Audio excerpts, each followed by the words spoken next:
There is no real argument to be presented here. No point to fight for or against. I'm not trying to convince you of one thing or another, and in that sense this isn't really a video essay. It's not even really about a game as much as it's about, well, me. I want to tell you a story about my experience playing Kentucky Route Zero for the first time, about my interpretation of its story and themes, the conclusions I came to about its subtext, and how the way I experienced it drastically changed from the beginning of Act 1 to the end of Act 5. This will be a personal story about an individual encounter with a work of art. I don't expect it to resonate with everyone, but it was an experience altered drastically by the way I played it, resulting in a wildly enriching journey through art, artist, history, and culture, one I have not stopped thinking about since. By its very nature, this video will spoil almost all of the game, so if you haven't played Kentucky Route Zero, I urge you to do so beforehand. It's not very long, you can be done in around 8 hours, and it's a genuinely fascinating experience. Also, by the very nature of this video and some of the things I have to say, it would benefit you to have your own idea of what the game is before you begin. Or not, it's up to you. Right, on to the story.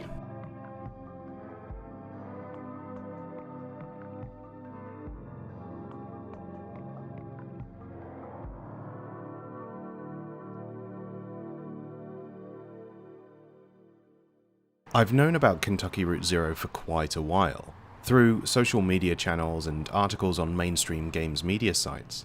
I've heard friends wax lyrical about it, heard it being hailed the next great American novel. I've seen screenshots depicting its gorgeous art and heard tales of this wild, intricate, beautiful prose that lies at the heart of its story. When Eggplant, The Secret Lives of Games, an American podcast, announced that they would be doing a mini-series on the game called Into the Depths, I took this as an opportunity to finally get on board. Treat it like a sort of gaming book club. I would play through one act every 2 weeks, then listen to what an enthusiastic group of American game developers had to say about it. And that's precisely what I did at first.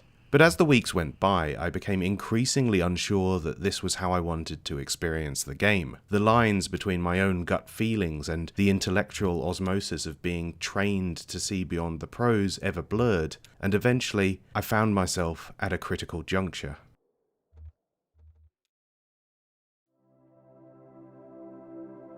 The introduction to Conway and the dog I chose to name Homer at this gas station called Equus Oil was a completely blind encounter. I had read nothing going in, although familiar with the image of the giant horse head, but was pleasantly surprised at how user-friendly it was. I've had experiences with adventure games in the past where I've been stuck as to what they expected of me, but everything was crystal clear from the beginning. Here was a narrative experience that the player had some hand in, a story where every choice was the correct choice, every action pushing you forward. An old blind man named Joseph greets you. You share some pleasantries before asking for directions. Conway is delivering antiques to 5 Dogwood Drive, a place unfamiliar to him, where directions are apparently not all that simple to give. Joseph points you to a person who might know, but their address is on his computer, and of course, the power is off.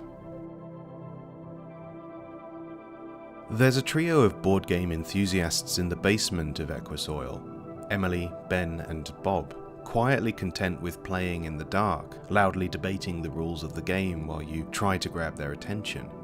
They don't respond to you, and they're in your way, but eventually through contextual clues you figure out that if you turn off your lamp, you catch a glint of something in the darkness, something they want, but by the time you pick it up and return, the trio have gone.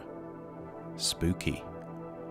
Power comes back on, you use the old boy's computer, the password being a poem of your choice and construction, which is a neat little idea. The game already has established that the rules of this world aren't quite the same as those that govern ours, and there's a clear literary dimension to the way it handles the smaller details of its storytelling. It's interested in what you think the right words in the right order are. You are authoring this fable just as much as its creators are. From the head and body of the giant equine tribute to American excess, I was tasked with following directions to another household. I love the aesthetics of the Kentucky roadmap. the abstraction of its corporeal elements. Conway's truck becomes a flat, cartoonish wheel zipping itself up and down a cartographical network, encountering strange entities along the way, some visual, others merely lexical. I met Weaver Marquez in this house at the top of an arduous hill, our encounter brief and baffling in the way the work of David Lynch often is, and just as supernatural in tone and outcome. It further bolstered the sense of magical realism that would come to dominate this tale. There's a barn out back, with horses grazing. There's a lot of horse imagery in this game already. I don't know if Kentucky is a big horse state, or if the horses represent something, or both. I've said horse too many times. Let's move on. After a brief sojourn and some further navigation on the world map, I met Weaver's cousin, Shannon, exhibiting her own trials and turmoil in the maw of a mineshaft. There's something interesting going on here. A perspective shift is not unusual in adventure games, but there's a sharpness in how quickly this scene establishes that it's not really a shift, but rather an addition. You're playing as both characters in tandem, choosing words for each mouth. It's a bit jarring at first, but I think the idea going into this is to make a point about the autonomy of others. Shannon isn't an NPC or a tool for your arsenal, and this is made immediately clear by how intimately familiar you become with her grief right from the get-go. It's the kind of intimacy you usually have to grift for, were this a traditional role-playing game.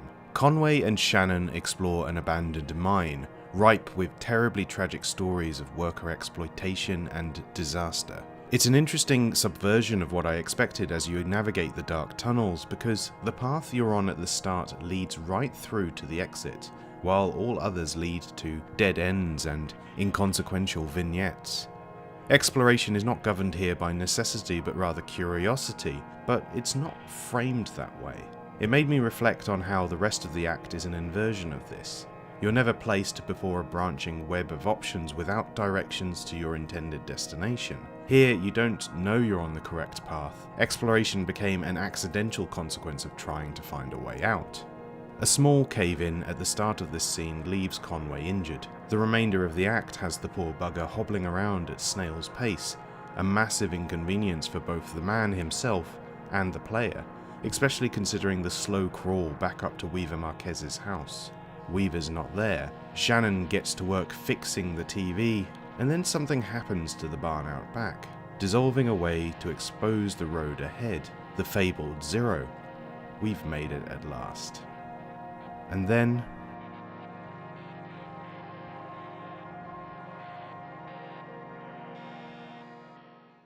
So, Act 1 was a strange experience, but not an unwelcome one. I wasn't entirely sold on it yet, but even the best prestige TV takes a couple of episodes to get into. Based on my previous encounters with narrative games, I knew I would end up looking back on the naive, unknown state of my foray into this act with a newfound fondness. Art is meant to be an appreciation of time too, not just space. It was while listening to the first episode of Into the Depths that I realised how much of it I was able to appreciate alone, even as it turned out that almost every character, event, and even line of dialogue had layers of meaning hidden behind them. For an hour and a half I was treated to a real bounty of literary, artistic, and academic references. Conway was named for John Conway, a man I don't really know about who was apparently the progenitor of something called the zero-player game. Weaver and Shannon were two mathematicians who worked on something called information theory. The Marquez family, named for the author of 100 Years of Solitude, a book I have not read, although a 30-second glance at its Wikipedia page immediately made clear why it might be relevant to the game. It was all stuff that no one in their right mind could be expected to know all of, but it clearly meant something to the show's hosts. At first, I was a little put off by this wall of reference. Even at the best of times, I resent works of art having me do research to appreciate them, but I soon realised that none of this was absolutely necessary. Even show host Nick Sutner pointed out that the game is perfectly enjoyable without all this prior knowledge. Patrick Lemur, one of the show's guests, called Kentucky Route Zero a game about the history of games. I kind of agree, but at the same time don't. Perhaps it's my limited background that has me hesitant to dive headfirst into the rich broth of homage that dominates the discourse in this first episode. Was this a function of what was clearly an expression of American cultural history first and foremost? Or was much of what I was hearing merely a stretch, based on an incredibly narrow type of prior experience? It was all stuff that would mean something to the right people, but none of it felt critical to my enjoyment of the game thus far. And, crucially, having that stuff in there doesn't make the game better. This video isn't a review of Into the Depths, however. I just find the context and motivation that allows us to appreciate art an interesting phenomenon.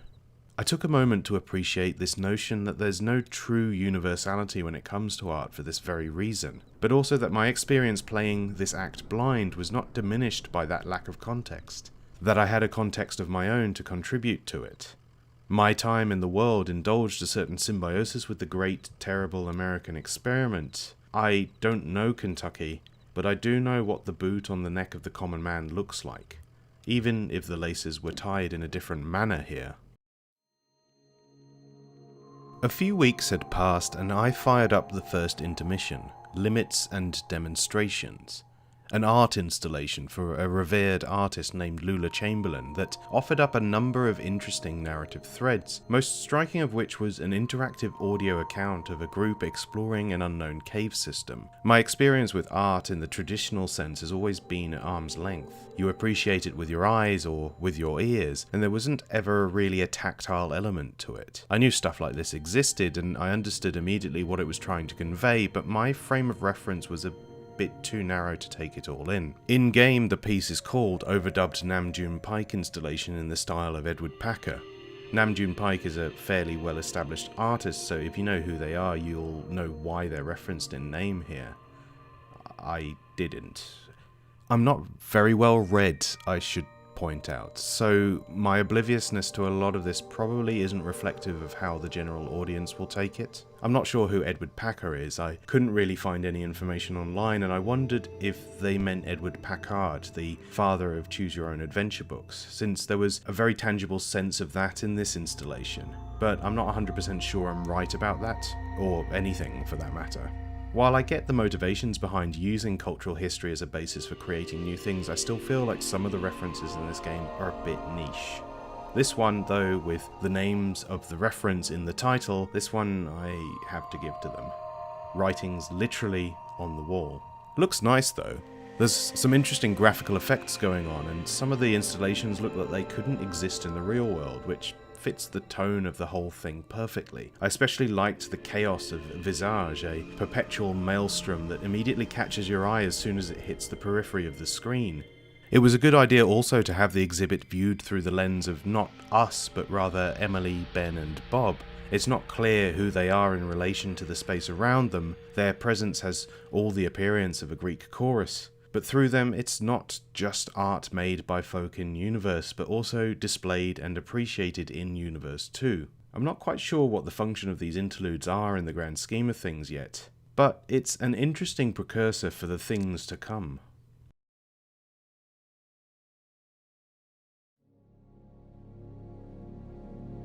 Immediately jumping into Act 2, a familiar name came up. Introduced in unexpectedly intimate fashion to the lady whose art you had just enjoyed, Lula Chamberlain. There hadn't really been many close-up shots in the game thus far. Not to say that it was all about environments, but it was interesting that this was the shot they chose to open the act with, and this was the lady whose personal space we invaded. Where in the timeline this sat, I didn't know right there and then, but part of me assumed that this would be the character we follow for the duration of this act. Another doomed participant in a far-reaching fable of life and death on the Zero. While this premonition was quickly debunked with the entrance of our lovable trio, I was still assured with her presence here and the impact of her work in Limits and Demonstrations that she would be critical to the story. And she is, in a certain manner. Her work, her legacy creeps into the seams of the later acts in ways you don't expect, but for now she is just an office worker lamenting a fellowship application rejection. Reflecting back as I write this script, part of me wonders if Limits and Demonstrations was naught but a fantasy dreamt up by a bored office worker. That is not what I thought at the time, however.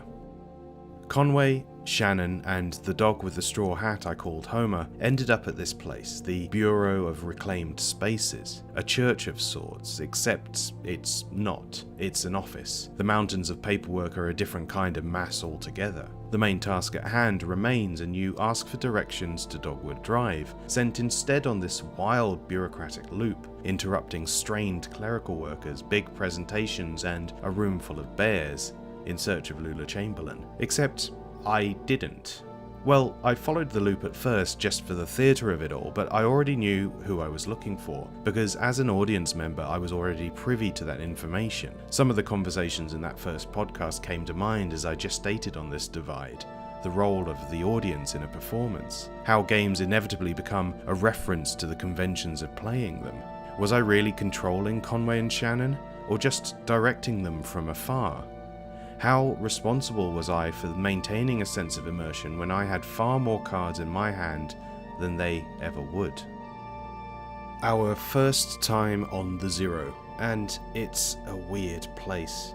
A wireframe approximation of a cave system with only one axis of movement available, but where things are not necessarily linear. You push forward and I don't know if this is just me, but the images littering the path really reminded me of the figments from Psychonauts, as though they were astral projections of an inner psyche. I don't know if the folk at Cardboard Computer are big Double Fine fans though. You keep driving until you find a crystal, then turn around and drive back along the same path, but through unfamiliar territory, until you reach the next destination, a storage unit. Here, Shannon looks for files as Conway talks to the janitor who has been maintaining an automated sermon for a congregation that simply is not there. The Bureau reclaimed the church, so the church reclaimed the Bureau, but buildings are not one in the same, and environments do readily shape the experiences that take place within them.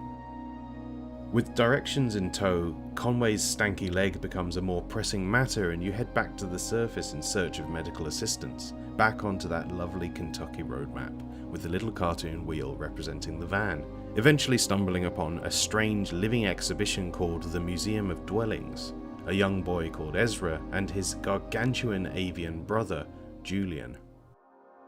The perspective changes here, and I was very disoriented at first since you still control Conway, hobbling around at snail's pace on his poor appendage, but any attempts to interact project forward to a future state where the residents of this weirdly voyeuristic construct are interrogated about the strangers moving in between them.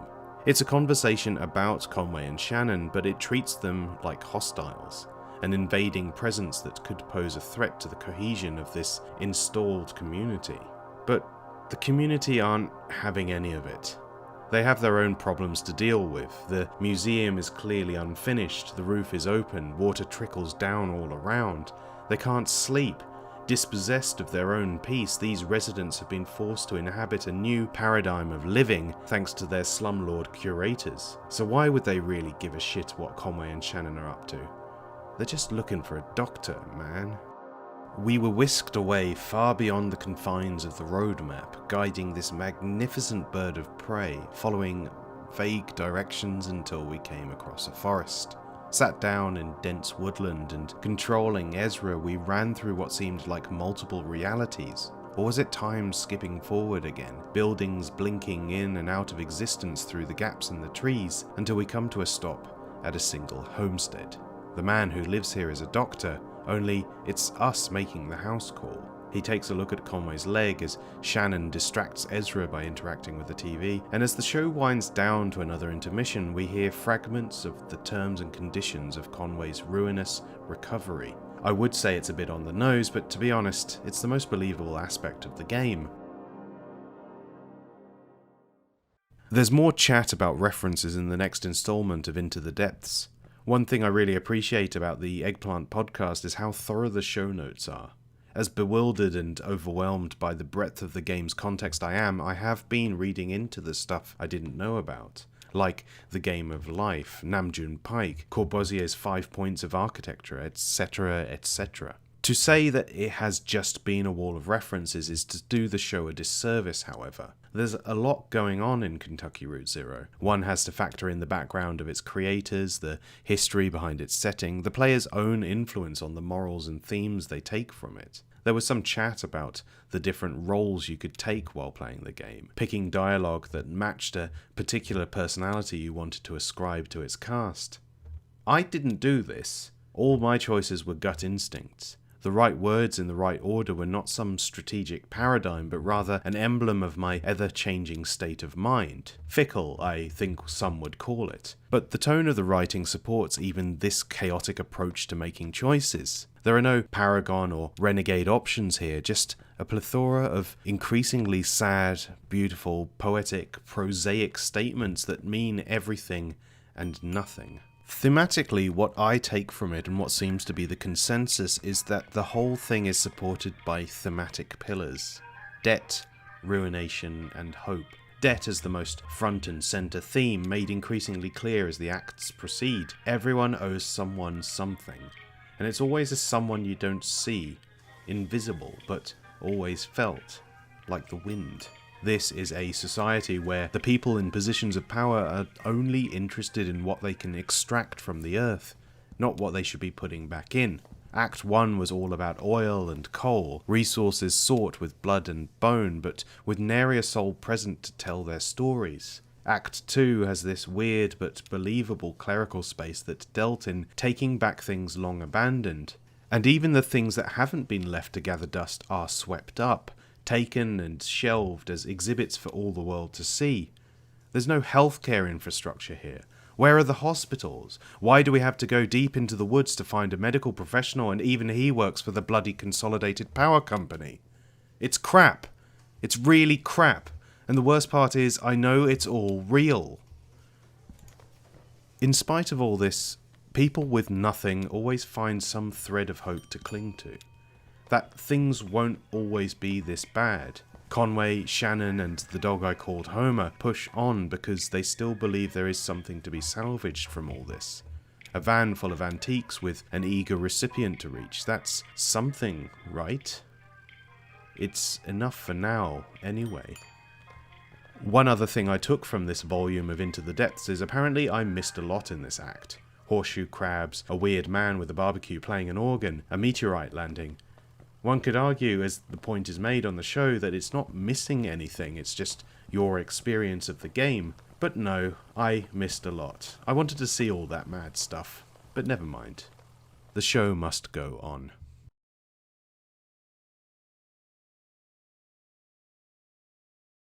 The second intermission, the entertainment, brings the theatrical references front and centre.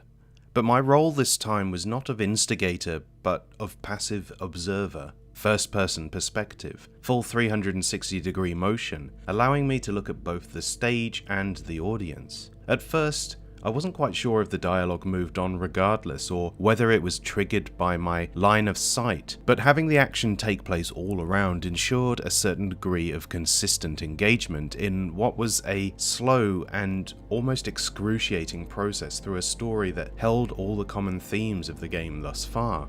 Everyone is in debt to Harry.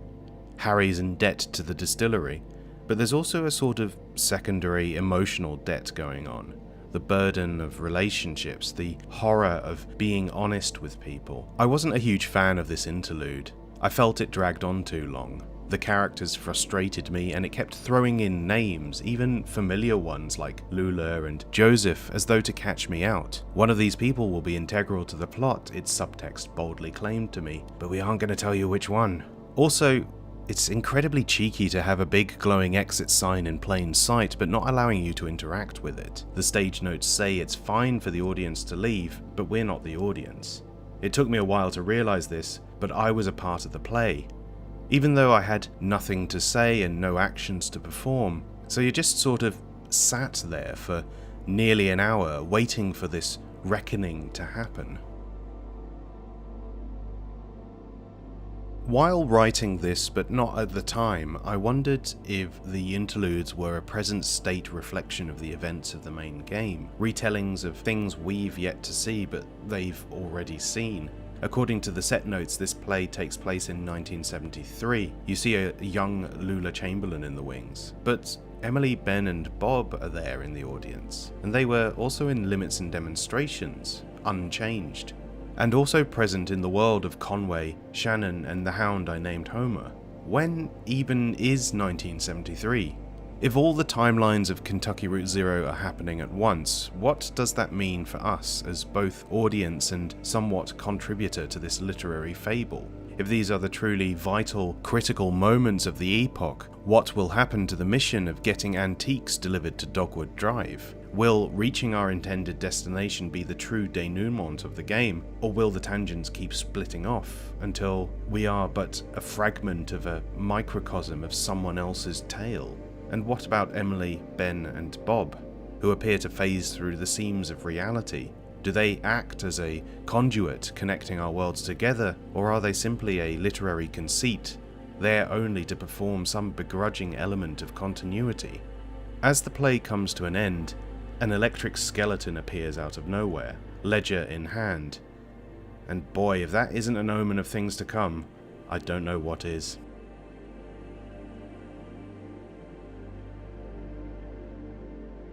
There's this lady named Lysette. She runs an antique shop that has fallen on hard times. Her husband, Ira, is spoken of in past tense, fondly but without emotional depth. A boy named Charlie, a son perhaps, is remembered but not independent of the accident that claimed his life. Guilt paints Conway's responses to Lysette's memories, but there is no anger in her voice. With remaining stock dwindling as much as her ability to remember certain words or feelings, one final delivery has to be made, and begrudgingly, Conway has to set out and leave his friend behind. It feels important that in his neuropinol TM-induced fugue state, Conway recalls this moment. His life has been long and full of instances surely more precious, but this speaks volumes. Conway awakens, and his battered leg has been transformed, coursing with the same energy flowing through that skeleton from the interlude. Was that skeleton him? Nah, couldn't have been. With a zip in his step, Conway, Shannon, and the dog with the natty headgear that I called Homer, along with their youthful new friend Ezra, journeyed further on towards Dogwood Drive. And the bloody van breaks down. I'm not particularly good at picking up on themes in the moment, but something I had noticed while playing the game so far is that there seemed to be this overwhelming sense of mundane pressure bearing down on the characters. The task at hand was so simple I at first assumed its completion would be the springboard for further adventures, that the scope would expand, that the stakes would get higher. But instead, what I got was an old man, a dog, and their companions faced with roadblock after roadblock of ordinariness. A gas station with no power, an address no one seems to know, a paradoxical bureaucratic loop with no satisfying answers, a piece of shit van that probably should have been scrapped years ago. It's entropy, the slow decay and death of everything around you, both caused and amplified by a profound absence of support from the world. We used to build things, and now we simply wear them down to a nub. Two new characters are introduced here as the gang sulk listlessly next to a massive downed tree, a more blatant metaphor I have yet to see. A motorbike and sidecar are on the go. Move over, you old fogies, the cool kids are here. So here's something, and promise you won't laugh. I didn't realise that Junebug and Johnny were robots, or automatons, or mechanized humans, or whatever they are. Yes, they make whirring and clanking noises when they move and talk about who they are in terms of circuitry and production lines, but the art style of Kentucky Route Zero is so minimalist and the narrative so packed with allegory, I just saw them as two cool punks rallying against the man. They are great additions to the roster, nonetheless.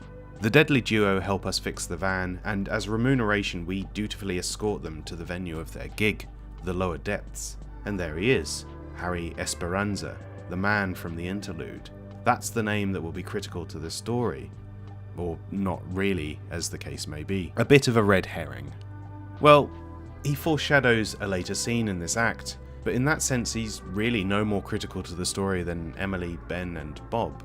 The bar looks different, sure, because it's an actual bar, not the stage for a play. The name is different too, although it might as well be the same. Everyone's left, tired of waiting for the entertainment. Was this night the inspiration for A Reckoning and A Barfly, or was it the other way around? Is this place an in-universe literary homage? Where will Lem Doolittle, the playwright, sit in the scheme of this wider story?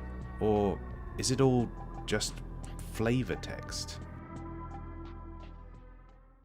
Once we settle in, a really beautiful thing happens. You find yourself writing a song, or rather directing a song as it plays out, immediately bringing about memories of the opera from Final Fantasy VI, at least for me it did. In what seems like the blink of an eye, Junebug transforms herself, an amazing gown erupting from her like an electric blue volcano, and the world around her gives way to let her see the stars. And that song, that beautiful, ethereal song, Too Late to Love You, evoking David Lynch in the best possible way. I later discovered that it was sung by composer Ben Babbitt, and I know you can do a lot with pitch and tone in audio editing, but it still astonished me what came out of that man's mouth. Just listen to it.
It's a profoundly great scene, a stunning song, something solemn and bittersweet that helps all your anxieties melt away, even if just for a moment, and then it ends.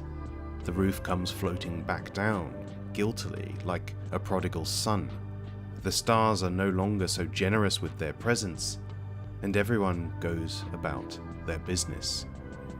Junebug and Johnny, coming down with a severe case of restlessness, decide to join you on your crusade to deliver antiques to Dogwood Drive, and we once again return to the Zero. Only this time to get there involves tuning the truck's radio to a station, listening out for a song that is familiar yet strange. It's an interesting moment because the way it's described is very literary. It's the way music is spoken about on paper, absent of an audio reference. But here, it's a definitive thing that you have to listen out for. What does it even mean to the individual for something to be familiar yet strange? A subjective notion of empathy that nonetheless in-game has a tangible answer. Is my familiar yet strange the same as yours? There are a lot of striking scenes in this game, and the horses on the highway are no different. I'm sure it's meant to evoke the end of Act 1 in some way. An equine presence as a guiding light towards the right path. Or maybe I just don't know. I'm finding it hard to discern what is a genuine reaction and what is me trying to anticipate a potential response when I follow up this act with the podcast. It was at this point I started to feel like maybe playing along like a book club wasn't such a great idea for me after all. The fact that it is split into acts that were originally released separately with long periods between doesn't mean that they should be taken separately. It's not Star Wars. maybe the better thing to do is to play through the whole damn game, then return to the references and the discourse as a nightcap to an experience that excels in the absence of meaning. It's a long act, by the way. All in all, I think there are 11 scenes, and by the time you get to the Hall of the Mountain King, it feels like you should be nearing the end. The act started with a theatrical flair, moving slowly into other areas of performance, and now we're faced with a literal mountain of electronic legacy, the busted remains of things that once were, or maybe omens of a future time that might bear down on us, a digital reckoning. It's hard to see this area as a literal thing because it evokes such eschatological imagery, a snapshot of hell. You meet a man named Donald, who has all the appearance of being king of the mountain. Donald is the third part of the unholy trinity, alongside Lula and Joseph. He's referenced right at the beginning of Act 1 in an email, and again in Limits and Demonstrations, but by this point I had completely forgotten about those instances. It's okay though, as these next few scenes bring the relationship of these ancillary characters to a pivotal juncture. Again, you're tasked with bringing up records, since your journey thus far seems to have got you no closer to your goal, and with 2 acts remaining I was skeptical. And of course, another roadblock of entropy sets itself in. This time it's weird mold in the computer. The strangers up the way know what to do though, so let's go pay them a visit. I really like this scene because it's very considered in what it doesn't show you. The important moment is broken off and taken far out of view. Ezra mucks about in a graveyard looking for lizards before interrogating Junebug. For my choice, it was about her relationship with Johnny, her cricket. The pair have an interesting relationship. It's not obvious at first what the dynamic is. There's a touch of spousal unity in there, as well as parent and child, but there's also some parallels with the relationship between Conway and Shannon, 2 souls who just happen to have been drawn together. Conway and Shannon return to Junebug and Ezra forever changed, as though gone for hours. Whatever they took part in cannot have been good, but they don't want to talk about it. And they have a solution to the computer problem, so back we go. Episode 1 of Into the Depths had a very considered conversation about computer science, and part of me at the time wondered if it really mattered at all. A homage should be a subtle nod to something manifest in the real world, and that alone. To pull it tighter into your art is to imbue it with a sense of responsibility it cannot truly adhere to. I don't know the history of computers. I grew up with Windows 3.1 and a Nintendo 64 as my first forays into digital realms. There is this huge abyss in my mental library, and the reason I bring this up is I didn't know what Xanadu was. Reading into this project, who Ted Nelson was, Shannon and Weaver's information theory, the apparently hugely influential yet completely missing from my own personal background Colossal Cave Adventure, which is the crux of this whole thing, it starts to make sense why the Eggplant folk were so excited to talk about this stuff. And yet, you don't really need to know about it to enjoy this sequence. The section that followed, diving into a machine while diving into a machine, evoked clearly a bite of nostalgia that didn't really do anything for me, but I understood what it was going for. I played through the sequence where our old friend Lula Chamberlain cropped up again, along with her 2 male companions. We were playing out a facsimile of the events that led to the creation of that weird installation in the interlude before Act 2, with reference to the strangers that Shannon and Conway had gone to see. This is the story of Lula, Joseph, and Donald, or rather it's the story of how their story started to fall apart, how they went their separate ways, Lula joining the Bureau of Reclaimed Spaces, Joseph becoming the caretaker of Equus Oil, and Donald just hanging out in Hades, not doing much more than chain smoking and getting a number of gullible interns to do all his work. It clearly means something to a lot of folk, but I wasn't that fussed about it. It also seemed to go on for a very long time, and I chose to end it prematurely. How prematurely, I guess I'll never really know. Lula shows up here and takes you back to the Bureau, files finally in hand, and we have a hopeful milestone in our odyssey. But first, a terrible truth must out. I was so sure that the big thing that changed Shannon and Conway wouldn't be revealed until the very end of the game, but they end up explaining what happened to them only 2 scenes gone. Taking a pew in a dilapidated church, Conway and Shannon inadvertently descend into the Hard Times distillery. and are greeted by Lem Doolittle. So that's who that frightening bugger was at the end of the entertainment. Lem is eager to give you a tour of the place, happily ignoring your protests and the need for just a simple bit of information. Kentucky Route Zero thus far had a real sense of tight control over its environments, letting the player only see what it deems important. And in the underground distillery run by weird electric skeleton men, this is thrown to the side. The distillery is massive. So big, in fact, that you have to travel by buggy. I spent a bit of time pissing about in this area. There were these points on the floor that pinged whenever you interacted with them. A horseshoe hooking itself around a peg. I'm not quite sure what this did. I also got stuck on the scenery a lot because the cart controls are a little wonky. Not in a this is a bad design kind of way, but rather in the way I imagine driving a buggy through a distillery would actually be, the Austin Powers effect. As you're being shown the features of a delivery van, we start to read flashbacks into Conway's past. The way Kentucky Route Zero shows Conway's relationship with the past is unusual. It presents these moments as though we're accidentally stumbling onto something we shouldn't be looking at. Unconscious fractures of revelation that come and go like terrible truths blurted out while intoxicated. Conway is a recovering alcoholic. This much we do know. The past is a painful state, and the proximity found here tells us that this place is a threat to him, to his sobriety, to his goal of completing this one last delivery. It's a weird sequence that ends in a very grim way, with Conway almost being tricked into working for the distillery after already incurring a heavy debt just from taking a drink offered to him. Tricked back into alcoholism too, I guess, given what transpires in future acts. There's stuff going on here that I feel must be of historical relevance, kind of like taking the king's shilling. See, I do know some things. The act ends with a ferry arriving to take the intrepid party to the next leg of the journey. The blackened outline of a mammoth letting out a deafening horn, the last thing we see.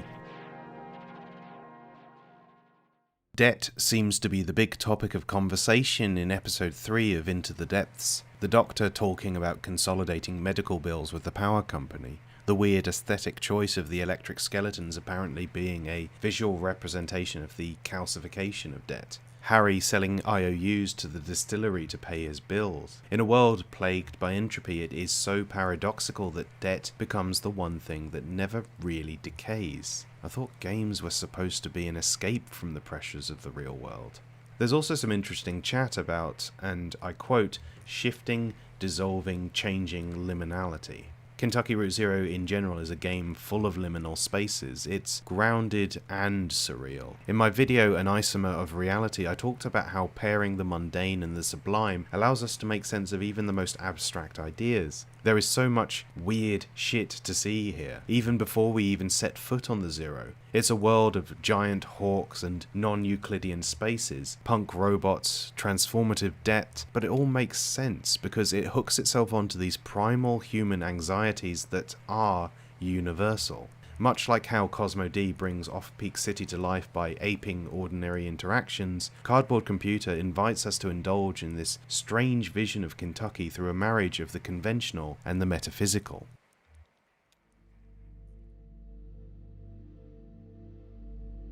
Much like the entertainment, here we have a reckoning. This was where we part ways, myself and the lovely folk of the Eggplant podcast. I have those last episodes burning a hole on my phone, just waiting to be listened to, but there is a very good reason I still have not. At the time of writing this paragraph, it is the end of June. I have been working on this project for 4 months now, and we've still a full third of the story to go. The big problem with trying to maintain enough emotional distance to allow some semblance of universality is that even in largely linear experiences, non-interactive ones too, they inevitably invoke the self as part of their operation.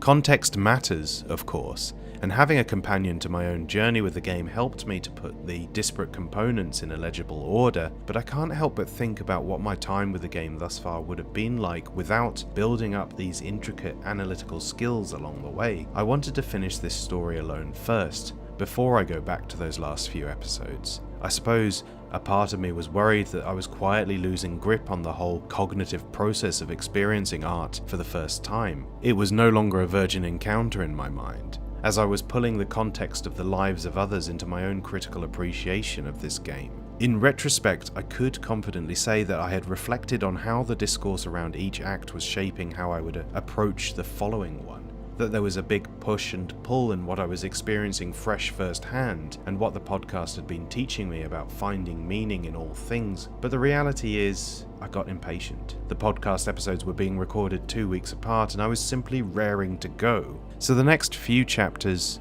they go it alone. I didn't start writing any of this until I'd finished the game, so in a way none of this is truly honest. I've had weeks to germinate on how I felt about each composite part, ruminating on all the great stuff I learned from the podcast. There's no immediacy here. There can't be. I simply do not have the time.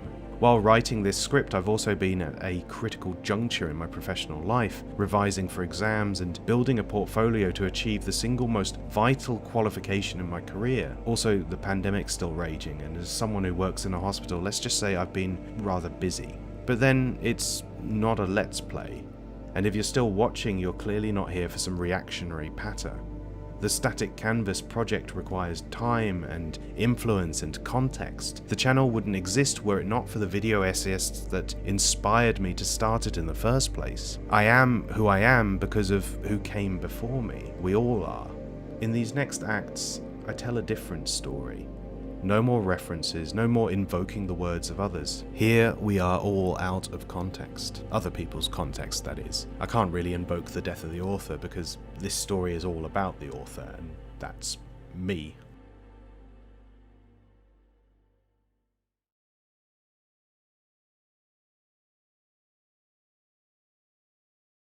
Something I really appreciate about the interludes is how varied they are. With limits and demonstrations, I was led through a selection of art installations, not as myself, but as a not-so-passive audience. In the entertainment, as a definitely passive participant in an immersive piece of theatre, my line of sight became the key to an unfolding story of desperation, resentment, and reckoning.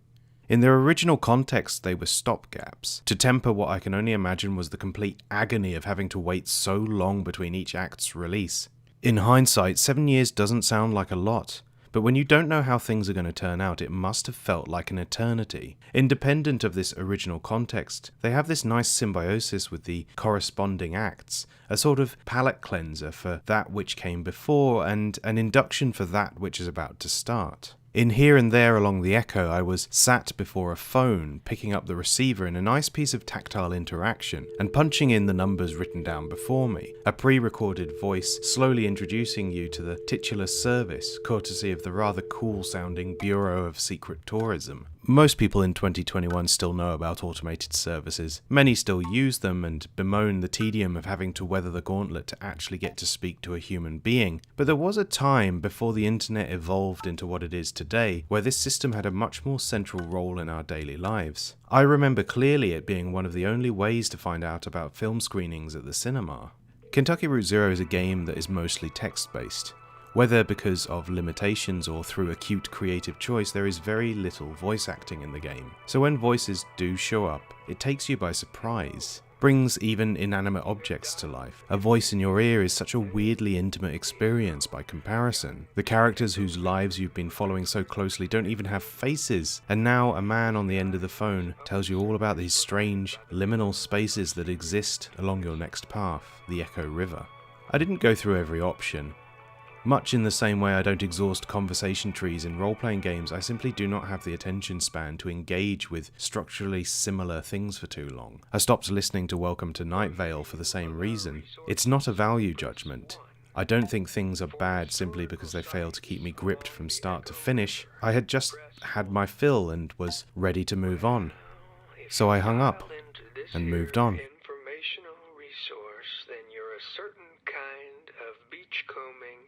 Bat-calling sightseer. So let's take a driftwood inventory. For a diver's guide to underwater islands, press 1. Act 4 opens on the enormous animatronic mammoth from the end of Act 3. Perched on the back of a tugboat and in desperate need of some TLC, it's a striking opening to another wildly different segment of the story. We're introduced immediately to another couple of new characters, Will and Kate. No, not that Will and Kate. Will was in an optional scene in Act 2 that I completely missed the first time around, but whether you saw him earlier or not doesn't matter, since in this new light he's effectively a stranger again, a new ally aiding you on your now extremely long journey. I don't know if Kate was in the game earlier, I certainly didn't clock her name. There's an unusual number of new characters in this act actually, which is an odd change of pace considering prior acts were so guarded in who they introduced you to. No strangers here on the Echo. The whole act takes place exclusively on the Echo River, as you make a journey full of diversions before finally getting to your destination.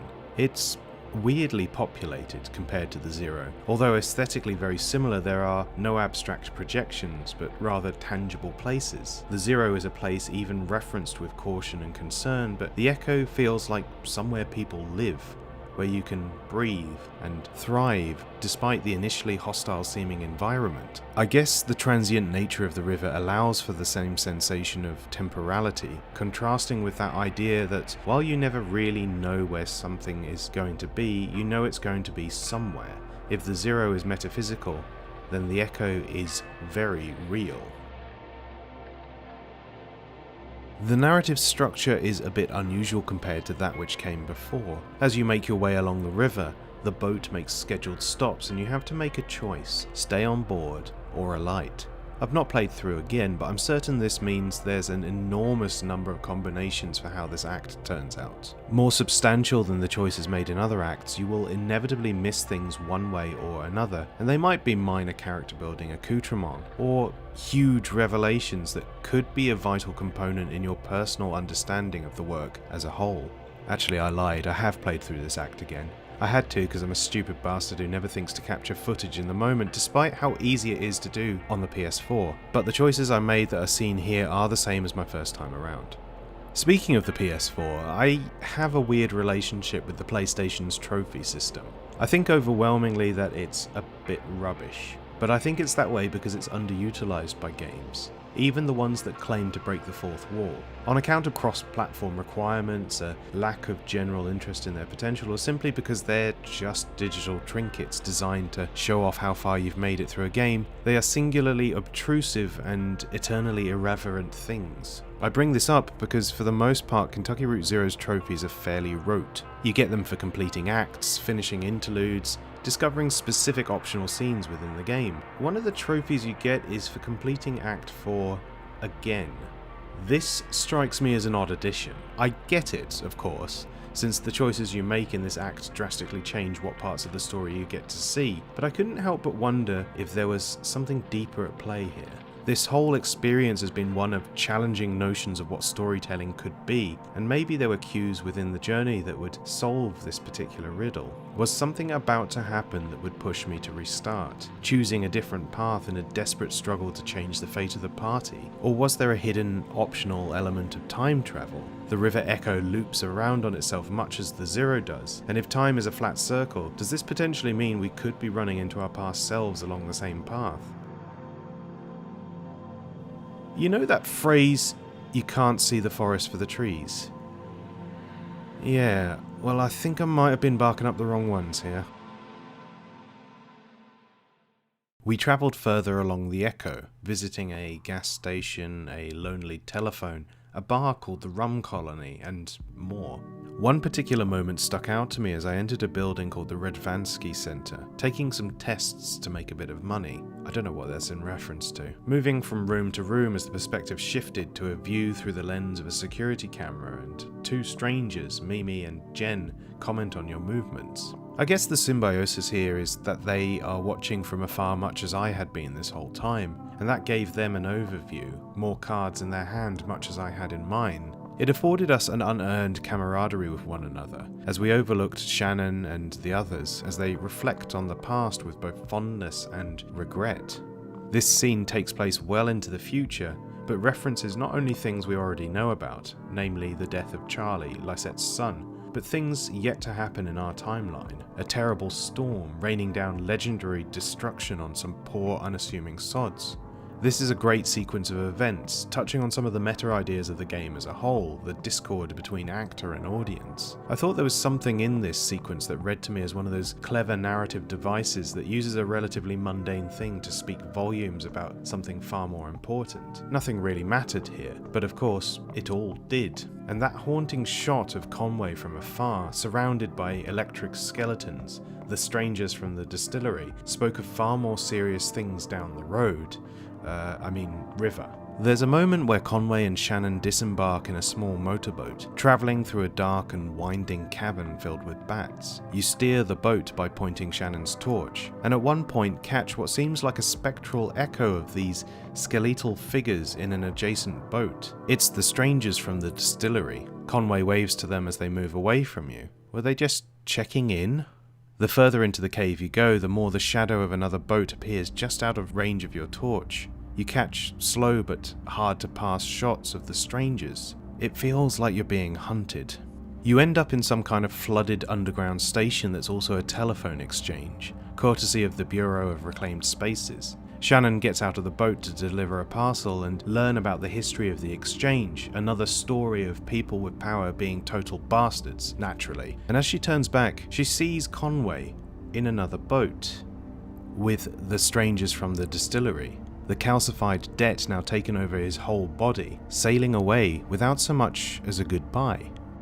He left. They took him. I had an awful feeling that this was going to happen, but I had assumed that the strangers from the distillery would show up a few more times before the inevitable. Maybe they would continue watching from afar as he finally makes his last delivery before returning with him to make him work off his debt. But no.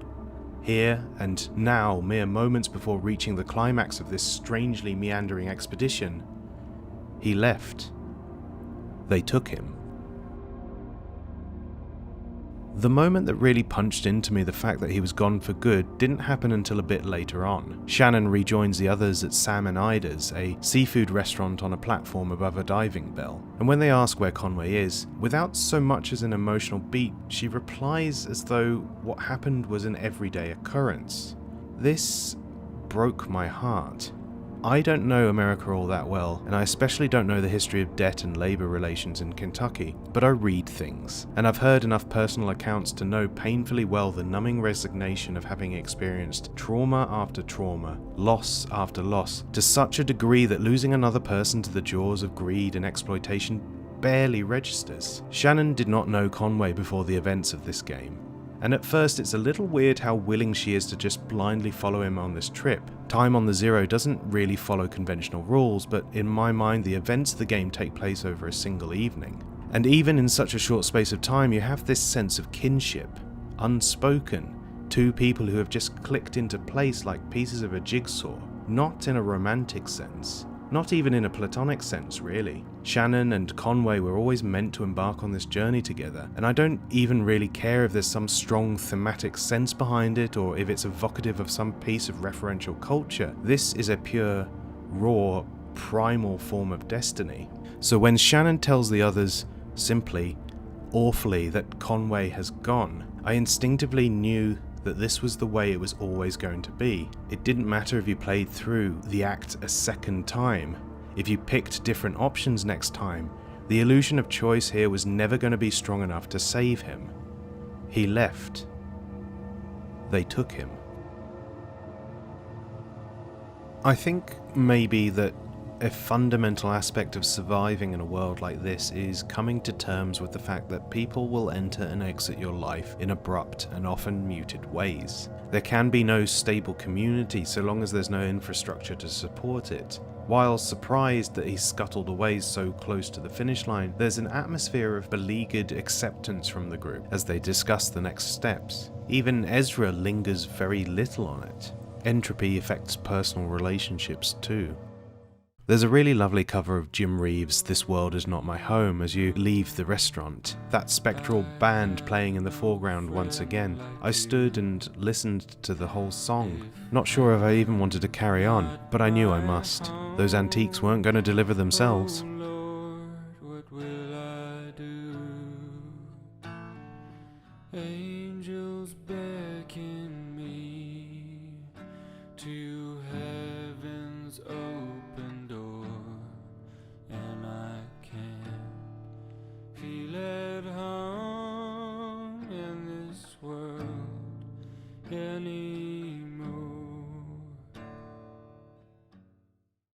Before the journey comes to an end, we stop off at a floating neighborhood for a final concert. Clara, one of the passengers on the tugboat, plays a theremin while putting faith in Ezra to play an assortment of sounds he had recorded earlier in the journey. I love Ezra. Boundless energy in spite of his own fears, optimistic in the face of the world crumbling around him. Just a good boy. This scene, however, felt a little deflating. Not only for me, having just gone through that tragedy, but also for Clara, her art overshadowed by this black mark, a hole in the world, a wound still fresh and sensitive. It might not have been for her. Conway was but a stranger, but the vibe was most definitely off. Where the waters are rapid and the states ever-changing, it was no mistake that this was placed here after such a crescendo, an instance of music most definitely not soothing the raging beast. I'm still fucking angry.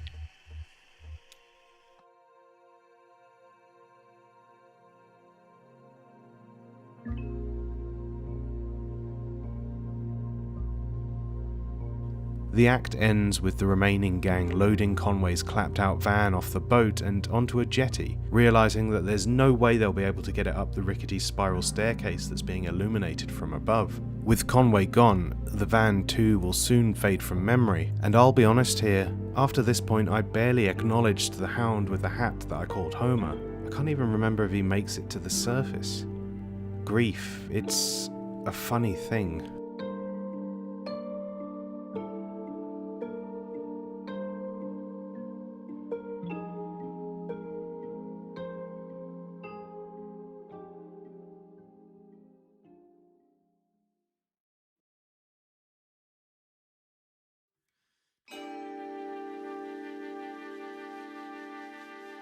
I lasted less than a day before needing to fire back into the final leg of the journey. I can't fathom the anguish of having to wait longer than that. 4 years between acts 4 and 5. 4 years. The final interlude, on Pueblo De Nada, first came out in 2017. I appreciate that perfection takes time, but I can't even begin to imagine what it would be like to have to sit on your hands for so long. Pueblo De Nada, like the other interludes, embarks on a different approach to telling a story. And like the other interludes, it's small in scope but massive in subtext. You're controlling Emily, who's working in a rickety old TV studio during a thunderstorm, setting the scene for a show that slowly loses the plot. Thanks to the storm, the building slowly floods over the course of the 20 minutes it takes to complete these events, but before then a parade of characters turn up, taking their turns to present their small slice of creative endeavour to the invisible audience. Musicians, documentarians, a crow that Emily seems to be able to understand. It's a fascinating sequence of events as you find all the cogs needed to keep the machine going. Public access television isn't really a thing in the UK, or at least it wasn't for me growing up. I'm not sure if it's because of our increasingly deranged BBC or just that pirate radio was the big thing, but I've always seen it as a uniquely American idea. It's a little thump of defiance in the face of a world that refuses to let go of the reins. The internet democratized a lot of this stuff now. Any old sod can have a soapbox to stand on, but it's not quite the same. It doesn't have that finiteness, that fragility, that idea that it could all be taken away in an instant. We see Weaver Marquez show up here, a ghost in the machine, as though to properly tie this alternate dimension to a sense of time and place. I haven't really talked about Weaver much in this video because I've never really been quite sure what to make of her, and it seems like that's true for others too. The conversations about her in Into the Depths have been brief and listless. She's an enigma. A peculiar artifact that doesn't quite seem to mesh with reality. I guess that's the point though. Another person lost to the world, appearing intermittently in short, sharp bursts like lightning. A memory, an image on a screen, no longer a real, tangible entity. I wonder if the Weaver that Conway met all the way back in Act 1 was ever really there. I wonder if Conway will eventually become the same spectre of memory. The interlude ends, as you can imagine, not very well.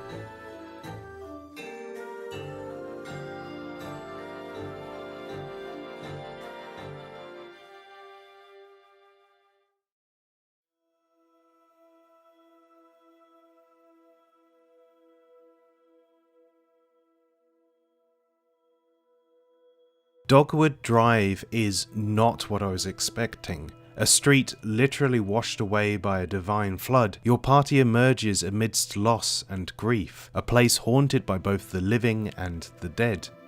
Men and women trying to pick up the pieces of their lives while old traumas never left. You get to play as a cat though, that's pretty fun, right?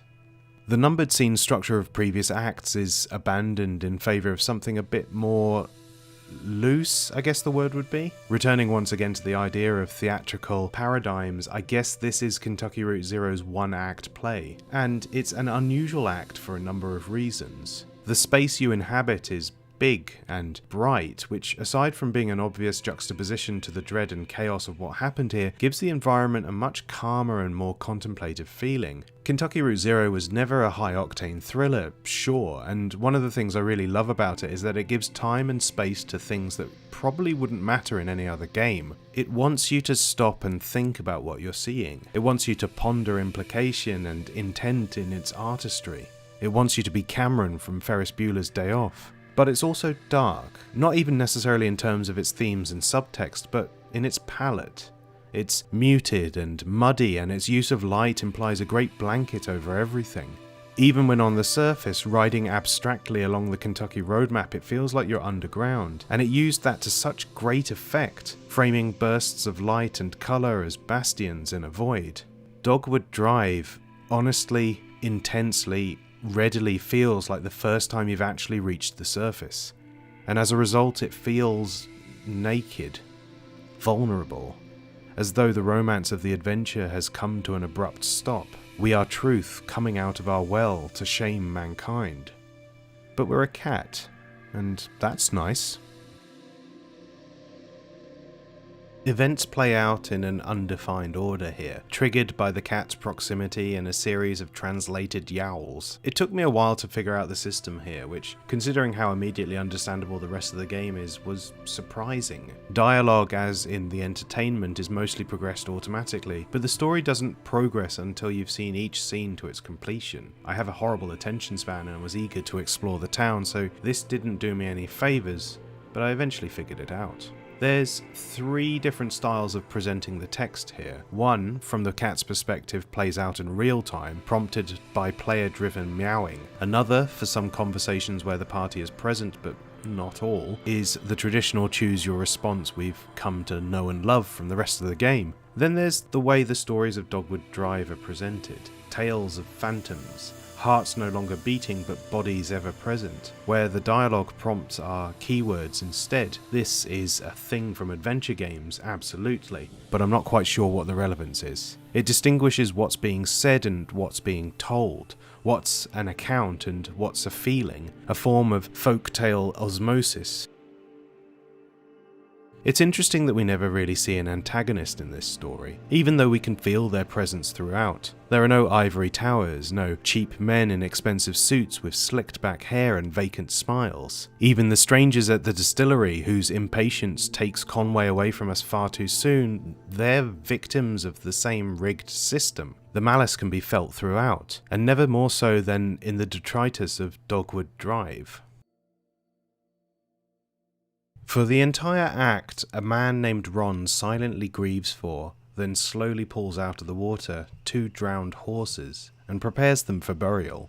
There's a whole thing about how the horses weren't really owned by anyone. They were here with the original residents, the Pueblo De Nada, the people of nowhere, as well as some chat about the reason everything has gone to shit, namely the Consolidated Power Company, the same one that dragged Conway to debtor's hell, cut corners when building the town, then simply abandoned it when it no longer suited their interests. The thematic resonance there did not go unnoticed. Human beings owned, while animals roam free. Unusually, this act is very focused on one particular thing, which is creating a sense of place with characters you've not really seen before. Emily, Ben and Bob have been a presence throughout, but they've not really been characters per se, rather a Greek chorus chanting songs of reflection and foreshadowing. But the bulk of the characters here, Ron, Rita, Clyde, the nameless horses, they have no stock in the party's plight, but this is their place, their home. And so, this is now their story. That's the interesting thing about this act. The party you've come to know and love are all here, minus the one who started this all off, but they are absorbed into the background, as a reminder that personal strife is always going to seem small and ultimately insignificant in the face of greater tragedies. What is the loss of one man compared to an entire town being wiped out? Instead, the act proceeds to focus on these new people, who are really old hands in this space. New stories at the end of a long journey is such an atypical approach to narrative, but it's fitting here. Because how I saw it, Kentucky Route Zero was never really about Conway, or Shannon, or the dog in the straw hat I chose to call Homer. It was never really about Ezra, or Junebug, or Johnny, or Joseph, or Lula, or Donald, or Lem Doolittle, or Emily, Ben, and Bob. It was never really about who they were or what they did. It wasn't even about the journey. And in a sense, it doesn't really matter that we don't know what happened to Conway, or that there's no real closure to anyone's personal arcs. Kentucky Route Zero is about ideas. It's about subtext. It's about a reality where life is hard and people are exploited, placed in front of us with such abstraction that anyone can resonate within it. In that sense, it also doesn't really matter who I am, or what background I come from. It doesn't matter what the members of the Eggplant podcast think, however fascinating their analysis is. It doesn't matter if you know what information theory is, or whether you've read 100 Years of Solitude. It doesn't matter if you get any of this. There's a unifying morality here that should be understood by people from all paths. A good life is only possible where the right people deem it valuable. Sometimes you have to fight until your hands are bloody just for a fragment of joy. It's universal. And at the same time, it's so American it hurts. And I think the lack of distinction between the two is probably the point. The beauty of my personal experience with the game versus your one. We will all take different things from art. That is our curse and our privilege, but we're ultimately not so different. And so, as Act 5 comes to an end, with no knowledge of Conway's fate, no answer to Shannon's woes, no word on where Ezra's parents are, we are left with nothing to do but congregate. We finished the job. We found number 5 Dogwood Drive. We brought the place its antiques, and now, as the denizens of the living and the dead meet in remembrance of a world that has long gone, we have to make peace with what we've been given. The world doesn't always offer a clean denouement. Sometimes we just have to be thankful when we get some kind words, or a song. I've heard of a land of joy and peace and wonderful life. A beautiful place of mansions fair and skies so bright, where all who believe the Savior dear forever shall stay.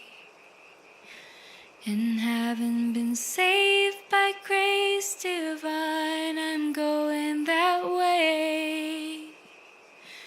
I'm going that way. I'm going that way.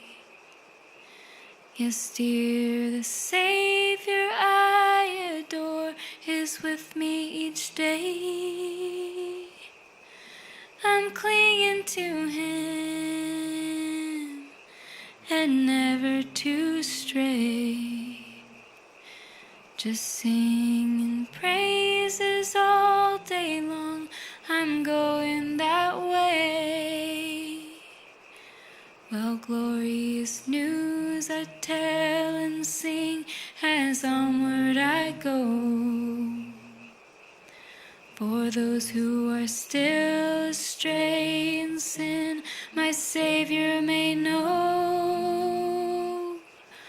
I want them to sing that praise above some beautiful day. For glory to Him who died for me, I'm going that way. I know I shall meet Him at the gate when trials are past. I know I shall meet Him face to face in glory at last. Oh, I believe that when we meet, well done, He'll say, while trusting my soul redeemed in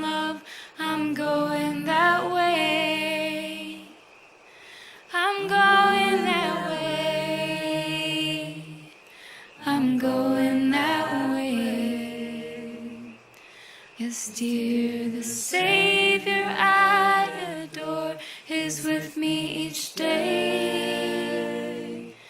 I'm clinging to Him and never to stray.